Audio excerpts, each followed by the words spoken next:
चला तर मग वेळ वाया न घालवता आपण या रंजक कथेला सुरुवात करूया। अक्कलकोटमध्ये रघुनाथ नावाचा एक फूल विक्रेता राहत होता। त्याचं घर छोटं होतं, पण त्याचं मन फार मोठं होतं। तो रोज सकाळी फुले घेऊन देवळामध्ये जायचा आणि उरलेली फुले स्वामींना जाऊन अर्पण करायचा। त्या वर्षी पाऊस देखील कमी झाला, फुलांची बाग सुकू लागली, विक्री देखील कमी झाली, घरात खर्च देखील भागेनासा झाला।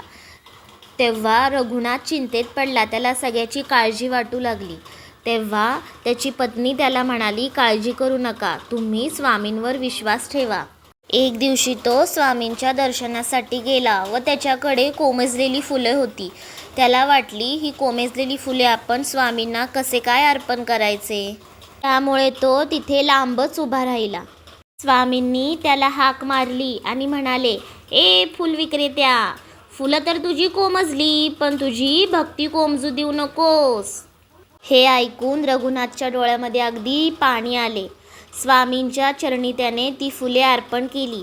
स्वामींनी त्यातले एक फूल उचलले आणि रघुनाथच्या हातात दिले आणि म्हणाले, हे फूल घे आणि सगळ्या चिंता दूर कर। त्या दिवसापासून रघुनाथने निराश होणे सोडून दिले। त्याने पुन्हा जोमाने बाग चालवण्यास सुरुवात केली। काही दिवसांनी त्यांच्या गावात एक उत्सव होता। त्या उत्सवादरम्यान त्याला घरातून व मंदिरातून फुलांची मोठी मागणी आली। विक्री देखील चांगली सुरू झाली आणि हळूहळू त्याला पैसे देखील मिळू लागले व त्याचा संसार देखील सावरू लागला।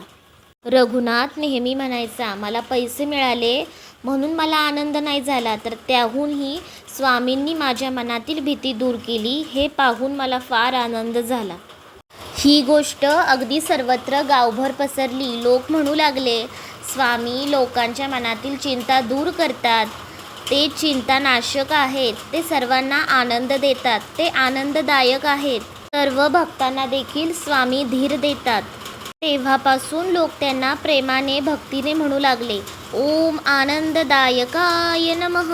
तुम्हाला अशाच नवनवीन रंजक कथा हव्या असतील ना, तर माझ्या चॅनलला सबस्क्राईब करा आणि लाईक शेअर करायला विसरू नका।